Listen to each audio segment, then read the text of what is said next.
बच्चों, चलिए स्टार्ट करते हैं अपने 12th क्लास की नेक्स्ट वीडियो। इस बार वीडियो डालने में थोड़ा लेट हुआ, पर स्टार्ट करते हैं अपनी इस वीडियो को। ठीक है, इस वीडियो में हम लास्ट वाले वीडियो को आगे बढ़ाएंगे। ओके, देखिए लास्ट वीडियो में बेटा हम लोगों ने पॉइंट चार्ज के कैरेक्टरिस्टिक्स के बारे में पढ़ लिया। हमने आपसे पहले ही बोला था बेटा आपको इस चैप्टर में चार्ज के बारे में पढ़ना है। हमने पॉइंट चार्ज के ऑलमोस्ट सारे के सारे कैरेक्टर सीखने की कोशिश की। ठीक है, पॉइंट चार्ज का एक कॉम्बिनेशन भी सीखा जिसको हमने क्या बोला, डाइपोल। डाइपोल की स्ट्रेंथ, डाइपोल भी फील्ड बनाता है, ये भी हमने सीख लिया था। अब हम बात करते हैं बिहेवियर की। बिहेवियर में बेटा हमें कुछ चार्जेस ऐसे मिलते हैं, बिहेवियर में कुछ चार्जेस। बेटा बिहेवियर का मतलब हो गया जो हमें एक्चुअल में मिलते हैं। पॉइंट चार्ज मैंने आपसे बोला था बेटा वो एक कंसीडरेशन होती है। ठीक है, हम बात करेंगे एक्चुअल में हमें क्या मिलता है। बेटा एक्चुअल में हमें मिलती है बॉडीज। क्या मिलती है? बॉडीज। और बॉडीज के ऊपर चार्ज रहता है।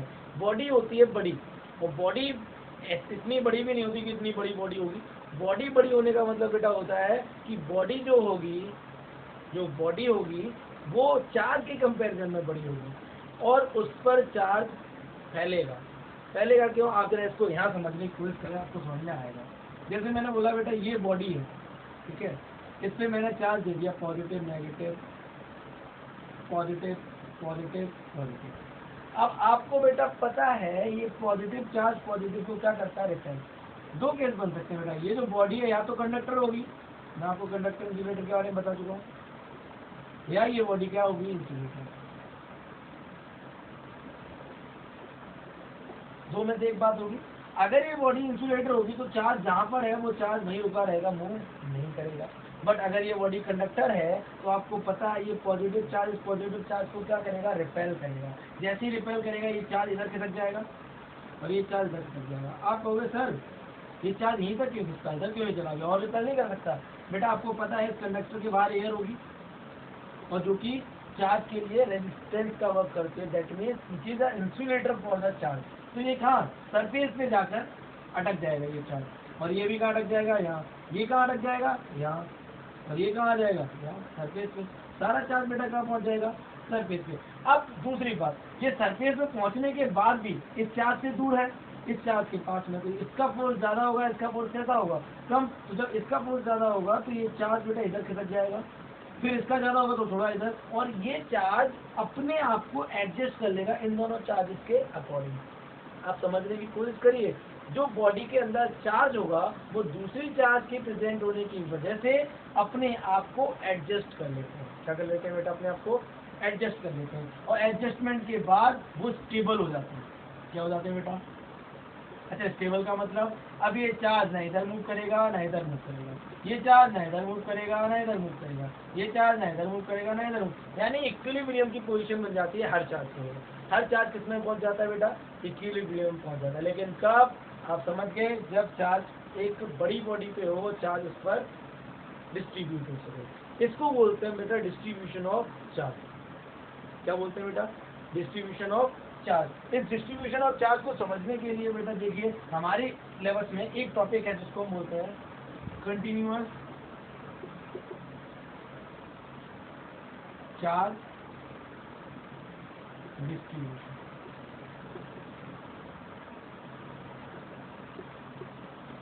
फिर मैं आपको एक बात बता देना चाहता हूँ, ये जो आपका कॉन्सेप्ट है ना बेटा, ये कॉन्सेप्ट आपका रियलिटी से रिलेट करेगा, क्योंकि हम बहुत देर तक इसमें रह चुके हैं, बहुत दिनों से रहे हैं, और बहुत इस चैप्टर में बहुत ज़्यादा देर तक हम इसमें रहे हैं, और इसको हमने बहुत अच्छे से सीख लिया। मीन्स हमने एक स्टार्टअप दे दिया है चार्ज को सीखने की दुनिया में। तो अब हम आते हैं रियलिटी की तरफ। तो कंटिन्यूअस चार्ज डिस्ट्रीब्यूशन क्या है? तो चार्ज का किसी भी कंडक्टर की सरफेस पर यूनिफॉर्मली डिस्ट्रीब्यूट हो जाना। ठीक है, क्या? यूनिफॉर्मली डिस्ट्रीब्यूट हो जाना क्या कहलाता है, कंटिन्यूअस चार्ज डिस्ट्रीब्यूशन। इसी में शुरुआत करते हैं। तो इसमें आप पहले मुझे एक बात समझाने की कोशिश करिए, या मैं आपको समझाने की कोशिश करता हूँ कि एक बॉडी, जो बॉडी होगी ना, जो बड़ी होगी, वो कितनी शेप में हो सकती है। तो आपको पता है बॉडी या तो 1D की होगी, या 2D की होगी, या 3D की होगी। इनमें से और किसी की तो होगी नहीं। पहले 1D की बात करते हैं। 1D का मतलब हो गया एक लाइन, बोले तो एक वायर हो सकता है। क्या हो सकता है बेटा, एक वायर। 2D की बात करें तो एक शीट हो सकती है। क्या हो सकती है बेटा, शीट, एकदम से थिन शीट इस शेप में।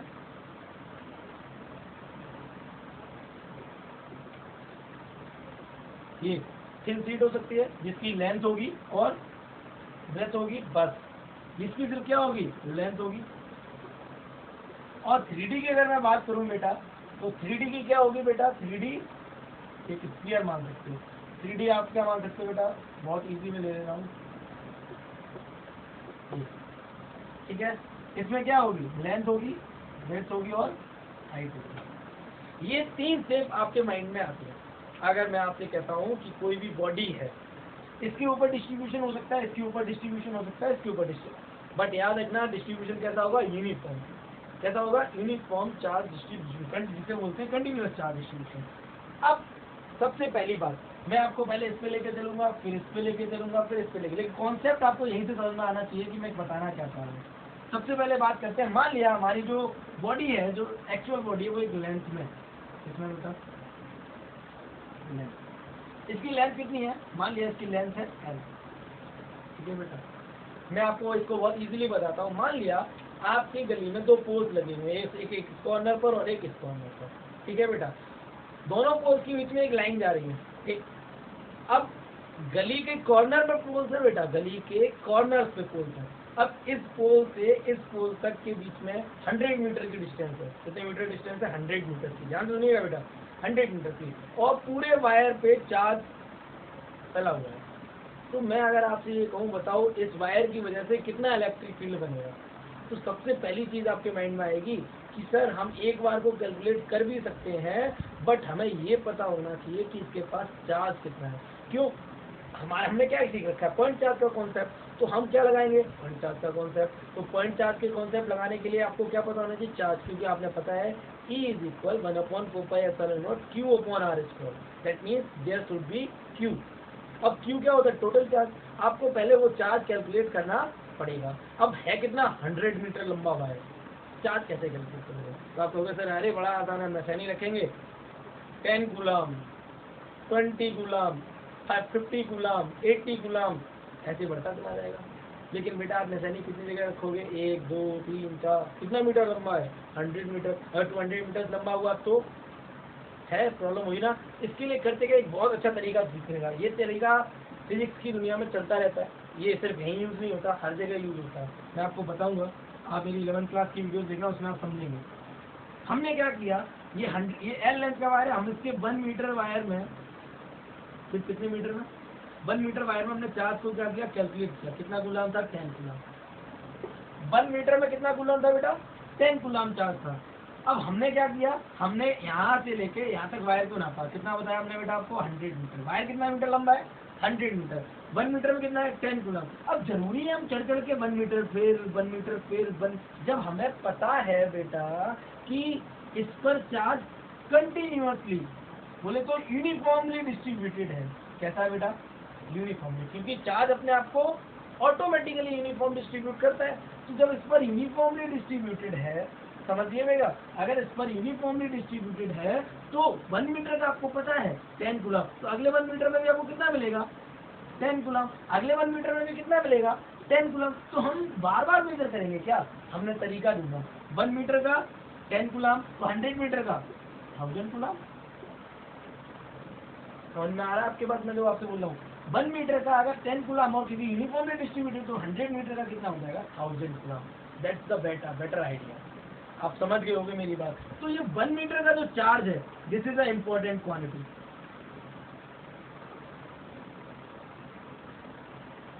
है कि नहीं है, क्योंकि ये आपको पता होना जरूरी है। ये 1 मीटर का अगर 5 कूलम होता तो यहाँ 500 कूलम होता, ये 1 मीटर में अगर 20 कूलम होता तो यहाँ 2000 कूलम होता। Means this quantity which is a charge on 1 metre length, charge on 1 metre length is a important quantity, and this quantity is known as linear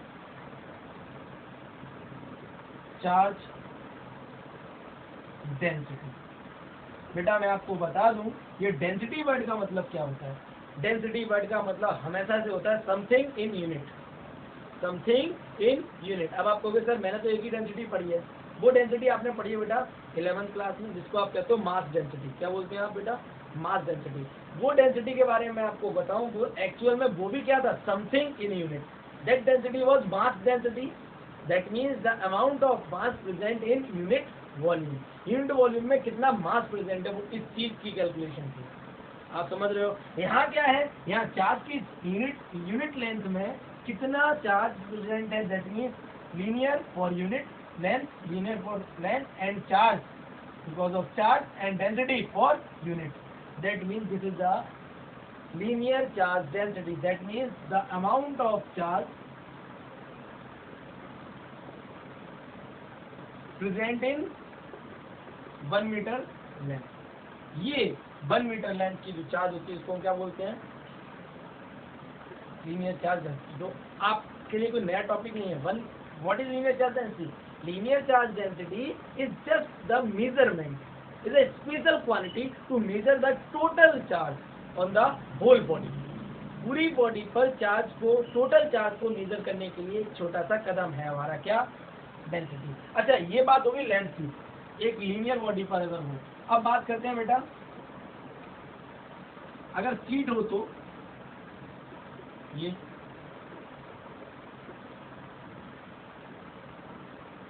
ये हो बेटा, तो हमने क्या किया, अब उसका फॉर्मूला और देख लीजिए आप। लेंथ थी ना बेटा, अगर ये लेंथ है, एल लेंथ थी, मान लिया 1 मीटर लेंथ में कितना चार्ज है, 1 मीटर में कितना, इस टोटल लेंथ में कितना है, क्यू है, पूरी लेंथ में कितना चार्ज है, क्यू।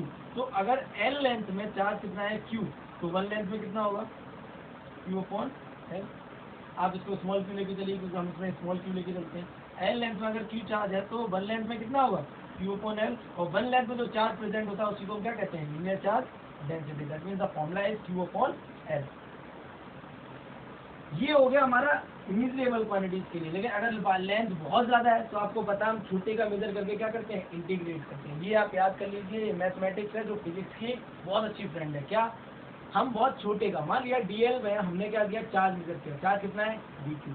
डीएल लेंथ में चार्ज कितना है, डीक्यू। उसके बाद आप इसको इंटीग्रेट कर सकते हैं, तो this lambda can be written as DQ over DL also. Reason, DL length में चार्ज कितना है, DQ. That means if dq charge is present in dl length, then in one length there will be dq upon dl charge which is the lambda। क्योंकि uniform charge है, छोटे का देखोगे तो भी उतना ही आएगा, बड़े का देखोगे तो भी उतना ही आएगा। ठीक है बेटा, चलिए अब बात करते हैं सीट की।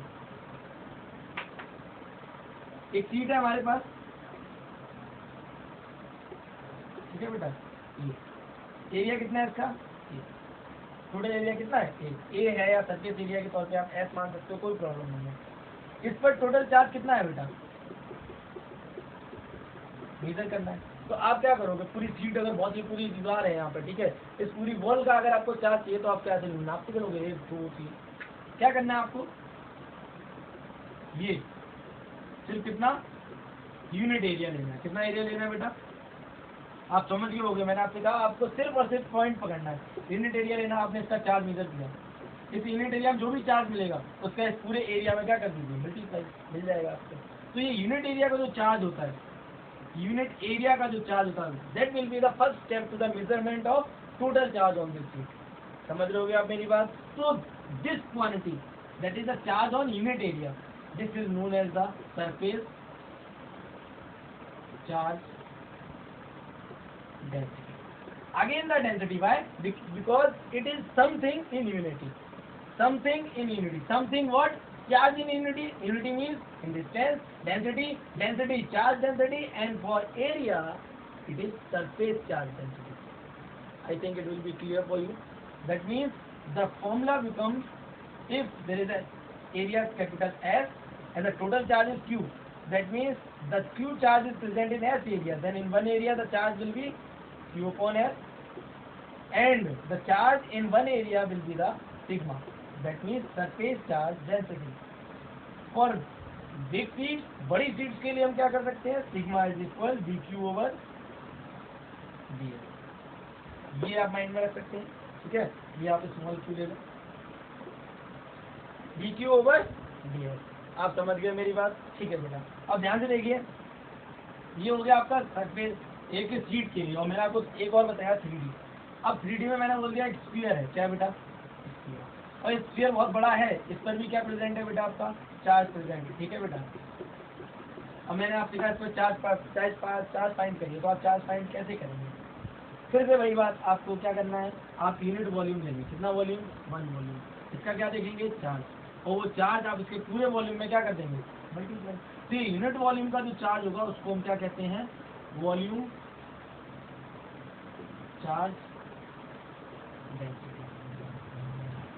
ठीक है, क्या बोलते हैं बेटा, वॉल्यूम चार्ज डेंसिटी। फॉर्मूला कैसे बनेगा आप जरा समझिए, फॉर्मूला आपका बन जाएगा, अगर V वॉल्यूम में चार्ज कितना है, टोटल चार्ज Q है, तो 1 वॉल्यूम में कितना होगा, Q upon V। In 1 volume the charge is known as volume charge density. मैं जल्दी बोल रहा हूँ इसे क्योंकि मैं आपको कॉन्सेप्ट समझा चुका हूँ। अगर ये स्पेयर बहुत बड़ा हुआ तो क्या आप छोटे से एरिया का कवर, छोटे से वॉल्यूम कवर करोगे, तो sigma equal also dQ over. उम्मीद है आपकी ये चीज समझ में आ गई होगी कि क्वांटिटीज क्या है। ये क्वांटिटीज कुछ नहीं रही है आपके लिए, ये सिर्फ और सिर्फ आपके लिए क्या है, एक स्टेप है टोटल चार्ज मेजर करने के। रीजन ये है कि हमें क्या सीखना है, वो सब जो किसके लिए सीखा था, पॉइंट चार्ज के लिए, बट अब किसके लिए, एक डिस्ट्रीब्यूशन के लिए। दैट मीन्स एक लेंथ पर डिस्ट्रीब्यूशन के लिए, एक सीट पर डिस्ट्रीब्यूशन के लिए, और एक स्फीयर पर या एक वॉल्यूम वाली चीज पर डिस्ट्रीब्यूशन के लिए कि कितना फील्ड बनाए। हाँ, उम्मीद है आपकी ये बात समझ में आई होगी। आप चलिए आगे थोड़ा देखते हैं।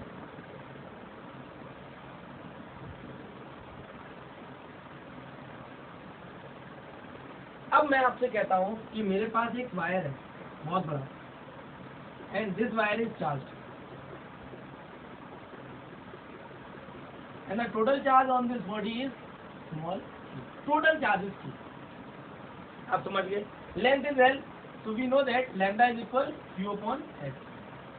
सिंपली लेंथ कितनी है, L, चार्ज कितना है टोटल Q, तो यूनिट लेंथ पे कितना हो जाएगा, Q upon H, which is the lambda। ध्यान से समझिएगा, मैंने कहा इससे इस पॉइंट पर क्या चाहिए, इलेक्ट्रिक फील्ड चाहिए। रीजन क्या है मैं आपको बताऊं, ये पॉजिटिव चार्ज है तो इसमें चारों तरफ क्या बनाया होगा, इलेक्ट्रिक फील्ड बनाई होगा, ऑब्वियस सी बात इलेक्ट्रिक फील्ड। तो मैं कहूँ इसकी इस पॉइंट पर इलेक्ट्रिक फील्ड कितना होगा, आप ये बताएं। तो हमारे पास और कोई कॉन्सेप्ट है नहीं, जो सीखा है वही तो लगाएंगे। क्या लगाएंगे, E is equal small k Q upon R square, that means total charge. But बेटा ये चार्ज कैसा है, डिस्ट्रीब्यूटेड। ये फॉर्मूला किसके लिए है, पॉइंट चार्ज के लिए। कैसे, क्योंकि कूलॉम्स लॉ किसके लिए है, पॉइंट चार्ज के लिए। और हमने ये फाइंड कैसे किया था, कूलॉम्स लॉ से, it is also for point charges. अब हमने कहा अब इसको कैसे करना, अभी अटक गया है, ऑब्वियसली अटक गया। तो अब हमने कहा कि इसको कैलकुलेट करने के लिए इसको पॉइंट चार्ज में कन्वर्ट करो। अब पॉइंट चार्ज में कन्वर्ट कैसे करो, ध्यान से देखना। हमने इसका एक छोटा सा सेक्शन ले लिया, लेंथ कितनी dl, चार्ज कितना है इसको, छोटी सी लेंथ पर चार्ज भी कैसा होगा, छोटा सा। This dq can be considered as point charge. नहीं कर सकते, अरे भाई पूरी बॉडी पर तो पूरा चार्ज है, बट एक छोटी सी लेंथ पर कितना चार्ज है, that means a point charge. It may be considered as point charge. इसकी वजह से आप निकाल सकते हो the distance is R. Clear, तो आपका फॉर्मूला क्या बनेगा, इस छोटे चार्ज की वजह से इलेक्ट्रिक फील्ड भी कैसा आएगा, छोटा, क्योंकि हम तो पूरी की वजह से छोटा इलेक्ट्रिक फील्ड V इक्वल क्या हो जाएगा, 1/4 पाई एप्सिलॉन नॉट। चार्ज कितना है, dQ अपॉन R। ये बात आपके समझ में आ गई होगी भाई, छोटा चार्ज की वजह से इलेक्ट्रिक फील्ड भी कैसा है, छोटा है। अब ये कि यहाँ पर टोटल फील्ड कितना होगा, तो हम इसको क्या कर देते हैं बेटा, इंटीग्रेट। अब इंटीग्रेट जब आप करोगे तो ये तो बन जाएगा पूरा इलेक्ट्रिक फील्ड E, ये आ जाएगा बाहर 1/4 पाई एप्सिलॉन नॉट, और ये लग गया dQ ओवर dr स्क्वायर। अब दिक्कत ये है, इसका इंटीग्रेशन होना है Q के रिस्पेक्ट में, dQ का होना है R। अब R क्या है, डिस्टेंस। अब आप समझिए इंटीग्रेशन से R बाहर भी आ सकता है, बट बाहर इंटीग्रेशन से वो चीजें आती है जो कांस्टेंट होती है। बट आपको पता है यहाँ से अगर मेजर करोगे तो ये R अलग होगा, यहाँ से मेजर करोगे तो R अलग होगा, यहाँ से मेजर करोगे तो R अलग होता है। R is not a constant value, but R का डिफरेंशिएशन होना है Q के टर्म में। इम्पॉसिबल, कतई इम्पॉसिबल, होगा ही नहीं। तो क्या करेंगे हम, यहाँ से पता है lambda is a constant quantity, आपको पता है lambda is equal dQ over dl, then dQ is equal lambda dl, then we can put the lambda dl here, that means E is equal 1/4 pi epsilon naught, lambda बाहर आ जाएगा तो dl upon r square. आगे ना big problem, limit क्या लगाएंगे आप, अरे ये r की लिमिट कुछ आपको दिख रही है, कितनी r कहाँ से शुरू होती है कहाँ तक जाएगी, कोई लिमिट नहीं है बेटा। That means this integration can not be solve. और बेटा जब तक ये इंटीग्रेशन सॉल्व नहीं हो रहा, जब तक ये क्या नहीं सॉल्व हो रहा बेटा, जब तक ये इंटीग्रेशन सॉल्व नहीं हो रहा तब तक ये इलेक्ट्रिक फील्ड भी सॉल्व नहीं होगा और नहीं होगा। अटक गए? अटकने का मतलब आप समझ लीजिए, मीन्स हम ये कह सकते हैं कि ये लिमिटेशन हो गई किसकी? गुलाम स्लॉट की, कि डिस्ट्रीब्यूशन पे काम नहीं करेगा। मीन्स क्या हुआ? अब तक हमने जो पढ़ा वो सब बेकार, ऑब्वियसली बिल्कुल बेकार। तो क्या करेंगे? We have to find a different measurement of electric field. हमें दूसरा तरीका ढूंढना पड़ेगा इलेक्ट्रिक फील्ड को मेजर करने का। ये तरीका सिर्फ यहाँ तक आता है, सिर्फ ये फॉर्मूला आपको दे जाएगा बस। वो भी आपने कैसे कंसीडर किया? क्यू इसको छोटे से चार्ज में क्यू में करना, मतलब अपनी लिमिटेशन के अंदर ला के उसको। ऐसा ही आप किस में कर सकते हो? हम ऐसा ही कर सकते हैं बेटा, किसमें? इस शीट में। कैसे? देखिए जरा, कैसे? ध्यान से देखना। एक शीट ही हमने इस पे क्या कर दिया? चार्ज डिस्ट्रीब्यूट कर दिया। कितने सरफेस एरिया की? एस। तो टोटल चार्ज कितना है? क्यू। तो sigma will be Q upon S, और हम कह सकते हैं sigma equal D Q over D S also. हम क्या करेंगे? इसका छोटा सेक्शन ले लेंगे डी एस। क्या ले लेंगे बेटा? छोटा सेक्शन डी एस। इस डी एस में चार्ज भी कितना होगा? D Q. This way be considered as point charge. इससे कितनी डिस्टेंस लेगी? आर डिस्टेंस से एक पॉइंट है पी। इस पॉइंट पी पर आपको क्या चाहिए? इलेक्ट्रिक फील्ड चाहिए। ठीक है बेटा। अब इलेक्ट्रिक फील्ड कैसे फाइंड करोगे? फॉर्मूला हमें पता है, E is equal 1/4πε0 Q upon r square. But point charge के लिए होता है, तो पॉइंट चार्ज लिए हमारा कंसिडर छोटा सा इलेक्ट्रिक फील्ड, तो पूरे के लिए तो ये हो जाएगा छोटा इलेक्ट्रिक फील्ड। चार्ज भी कैसा हो जाएगा? छोटा डी क्यू। अब टोटल अगर आपको चाहिए तो आप इसको इंटीग्रेट करेंगे, इंटीग्रेट हो जाएगा 1/4πε0 कहाँ आ जाएगा? बाहर। ये आ जाएगा अंदर D Q over R square. Again R is length, then dq can be changed as dq is equal sigma ds। यहाँ पुट कर दीजिए तो E is equal हो जाएगा 1/4πε0। सिग्मा बाहर आ जाएगा और अंदर क्या बच जाएगा? कि सिग्मा कांस्टेंट होता है बेटा। सिग्मा क्या होता है? कांस्टेंट होता है। ये अंदर बचेगा ds over R square. Again unsolvable integration. Same thing can be done for the volume, but there is a problem to solve the concept of electric field due to this charge distribution without a new measurement of electric field। इसके लिए हमें एक नई measurement सीखनी पड़ेगी electric field की, और नई मेजरमेंट ऑफ इलेक्ट्रिक फील्ड हम सीखेंगे अगली वीडियो में।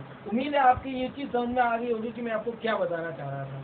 अब हम आ चुके हैं रियलिटी में, क्योंकि हम एटलीस्ट सीख तो गए हैं कि हम क्या करते हैं चार्ज के साथ। चार्ज के 2-3 ही कॉन्सेप्ट हैं। एक कॉन्सेप्ट है जो भी आप सीख रहे हो, क्या? इलेक्ट्रिक फील्ड, और वही आपको इस चैप्टर में सीखना भी है, क्या? इलेक्ट्रिक फील्ड की मेजरमेंट। तो पहले हमने सीख लिया अपने तरीके से, अब सीख रहे हैं क्या? डिस्ट्रीब्यूशन जो एक्चुअल में होता है उसकी वजह से। तो आप समझ गए होगे इतना। हम अगली वीडियो में सीखेंगे कि चार्ज की वजह से, जो कि डिस्ट्रीब्यूटेड होता है, उसकी वजह से हम इलेक्ट्रिक फील्ड की नई मेजरमेंट कैसे बनाएं।